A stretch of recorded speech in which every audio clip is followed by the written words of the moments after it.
Welcome, everyone, to the NoDQ.com live recap of Friday Night SmackDown for November 14th, 2025.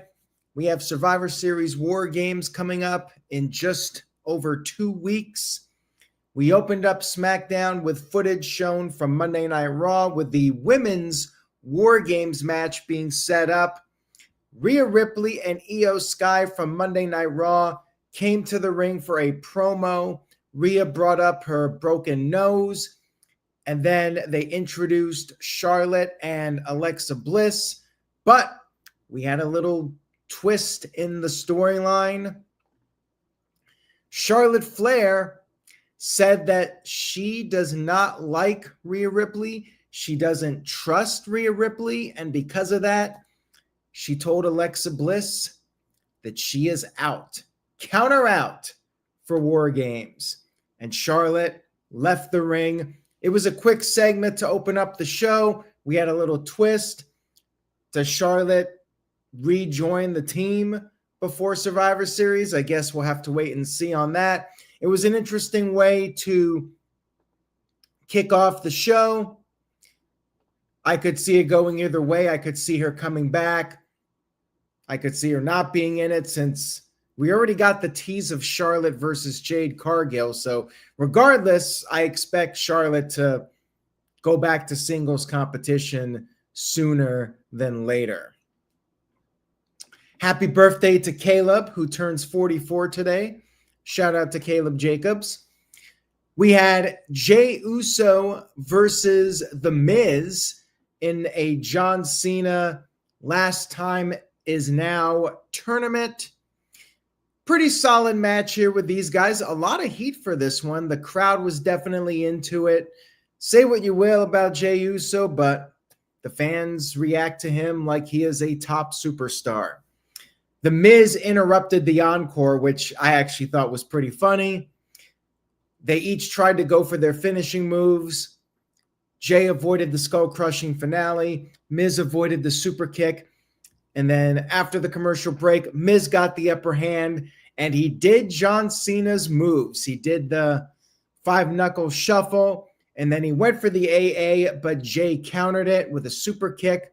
But then Miz countered the Samoan drop, hit the skull-crushing finale. However, Jey kicked out of that, and then Jey took out Miz with the spear, came off the top with the Uso splash, and got the 1-2-3 victory. No surprise here. I figured Jey was advancing. It was a good match. Hot crowd for it. It was fun for what it was.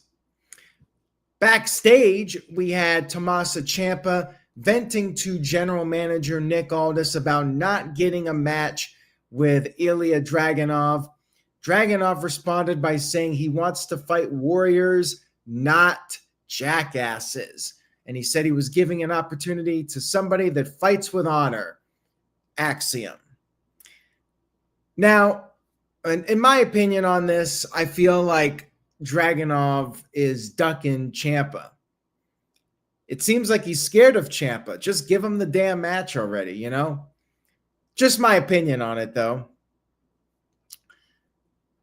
We had Paul Heyman backstage with Aldis, and an agreement was made that talents from any brand could compete in the match at Survivor Series.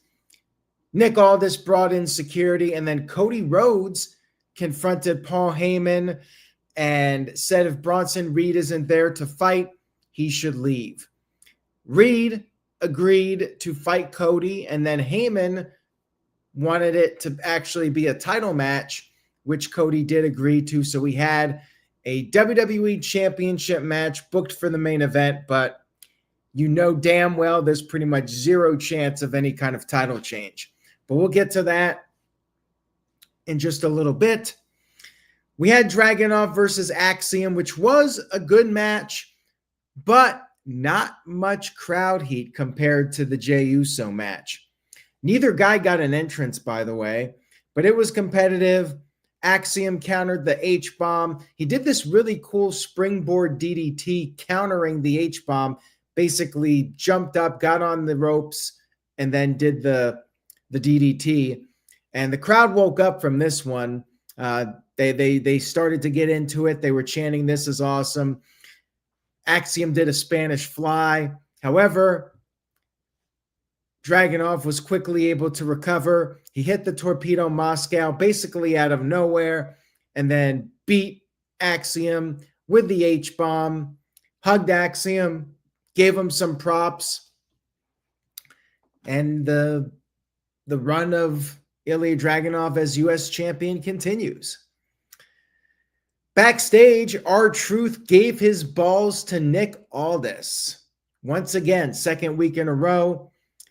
And then Chelsea Green came in, said that she didn't get pyro for her title win. She wanted a celebration for next week. And Aldis agreed, but then he wanted Chelsea to hold the balls. So he handed the balls over to her, and Chelsea wanted to know whose balls they were. A little bit of foreshadowing for later in the show. They have the tumbler there, and we had the balls to see who was going to be in the tournament. And Chelsea was questioning whose balls those were. We'll talk about that in a few minutes when we get to that match. But first, we had Sami Zayn come into the ring. He talked about his highs and lows being the U.S. champion, but then having to be on the shelf for a month, watching his friends get beat up. He called out Solo Sikoa. He said all that ends, and Solo did come out with the MFTs. Solo called Zayn a pathetic, desperate liar who only cares about himself. The MFTs got on the apron, and Solo said he is going to wait until Sami Zayn is 100% cleared. And then Zayn revealed that he was cleared. And he said he didn't come alone to fight. We had Nakamura, Rey Fenix, Motor City Machine Guns attacking the MFTs. And Zayn went after Solo, went for the haluva kick, but Tala pulled Solo out of the ring. Good guys cleared the ring, and then Rey Fenix came off the top with a dive onto the MFTs. And we had a match set up for Survivor Series. And get this, it is going to be a 5-on-5 Survivor Series style elimination match. But it's going to be on SmackDown. And I agree with Jerry 100%. I was excited when this segment happened. And then backstage when Nick Aldis said it was going to be on SmackDown, I was a little bummed out. Like, this should be on Survivor Series. Why are you doing a Survivor Series elimination match on SmackDown? Put it on the premium live event. Come on. Give me a break. I don't understand that. It bugs me. Put it on the premium live event. It's a Survivor Series match. It should be on Survivor Series. Damn it. All right, we had another revelation backstage. Jimmy Uso said that he had Cody's back for the main event, and also stated that he talked to CM Punk, and Jimmy Uso is officially in Survivor Series. So we now have 4 babyface guys against 3 set for Survivor Series with 5 people on each team. More on that later. Next up, we had LA Knight against a mystery opponent who turned out to be the returning Zack Ryder. Not Matt Cardona, Zack Ryder. And over the years, he expressed the desire to come back as Matt Cardona, but at the end of the day, if WWE wants him as Zack Ryder, and that's the name that has the value and the merchandise behind it, then that's how it's got to be. He got a good reaction, but I don't think it was overwhelming or anything. Zack Ryder, for those of you that don't know, is the reason I am bald today, because almost 10 years ago, there was a little stipulation for WrestleMania 32, and I said that if Zack Ryder won the ladder match and became IC champion, I would shave my head. And I thought there was 0 chance he was going to win that match. He did win the match, so I I did what I said I would do. I shaved my head, and my hair never quite grew back again on top. So yeah, that's why I shaved my head now. I blame it on Zack Ryder, but he's back. He is back now, and the match was solid. It was a good match. It was a lot of the usual stuff from Zack Ryder. He did the broski boot. He did the Rough Rider, but LA Knight kicked out of that. And then Knight eventually got the win with the BFT. I wonder if this was a one-off, or maybe just to see how fans would react, put up his merchandise and see if it sells well. Like that, I think that'll be the real test if they bring him back on the main roster. If his merchandise sells a lot, then they might be like, well, we can get some money out of this guy. LA Knight wins, he advances, and yeah, I don't know if we're going to see Zack Ryder on the main roster again, but it was nice to see him back, I suppose. I'm sure Chelsea Green is happy that he's back. And we got one more surprise set for Raw, and I think if you say his name, he may appear, but perhaps it's going to be somebody else. You never know. But there are a lot of rumors out there, and I think that's a pretty safe bet if you got my clue there. We had a backstage segment where Nia Jax, Lash Legend, and the Kabuki Warriors attacked Rhea Ripley and Io Sky and Alexa Bliss, laid them out, so things not looking good for the babyface women's team. They're down a person with Charlotte out. We'll see what happens in that regard. We had Jade Cargill, the women's champion, versus B-Fab. Basically a squash match. B-Fab got in a little bit of offense, but not much.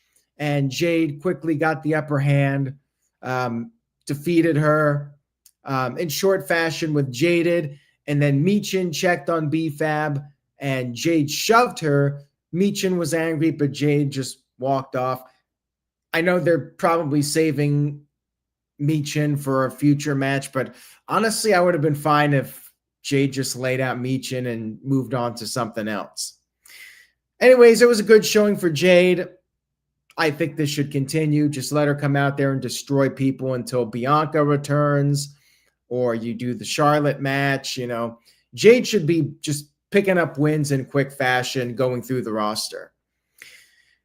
We got the announcement that Penta and Finn Balor will face off next week in another John Cena tournament match. And also we will get Carmelo Hayes versus Big Bronson Reed. Hayes was interviewed backstage and he mentioned The Miz. He said the war is just beginning with The Miz. And he said that if he gets the shot at Cena, he won't miss. And then Bronson Reed came in and said before he ends John Cena's career, he's going to end Carmelo Hayes next week on SmackDown. Not looking too good for Mr. Hayes, I must say. We then had the main event, Cody Rhodes versus Big Bronson Reed. The match started at about 9:55 Eastern, so this reeked of quick match, DQ, angle, and that's pretty much what it was. Reed did the Jagged Edge, which Cody kicked out of, the Death Valley Driver, and then Cody avoided the tsunami. He came off the top with a Cody cutter, but Reed kicked out, and then they were fighting on the outside. Reed charged at Cody, but Cody sidestepped and tossed Reed over the timekeeper's barricade, and then Cody cleared off the announce table, and that was the cue for Drew McIntyre to return after being gone for exactly 0 shows. He didn't even miss 1 week from the suspension. He's back, and he attacked Cody. Braun Breaker and Logan Paul were out there. The Usos were out there, but they were outnumbered with Drew McIntyre being the difference maker. Braun Breaker speared Jey Uso through a table, and then Bronson Reed took out Cody with the tsunami, Paul Heyman gave the contract over to McIntyre. So McIntyre is now officially on the Vision's team for Survivor Series. And yeah, things are getting interesting. They got Drew, which is definitely better than Austin Theory. I must say that. And if the fifth guy's Brock Lesnar, that's going to be a hell of a team for the heels. So we'll see if it ends up being Brock. You would think the fifth guy would be Brock and not Austin Theory at this point.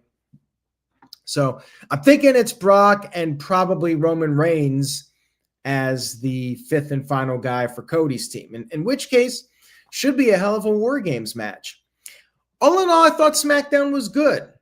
I enjoyed it. It was a nice little surprise with Zack Ryder coming back. We got the segment with McIntyre. Not much of a title match, but I really wasn't expecting much. I'm a little bummed about the setup for the traditional Survivor Series match, but I guess getting it is better than nothing, even if it's on SmackDown. And Dragunov's match was fine. Good match with Jey Uso and The Miz.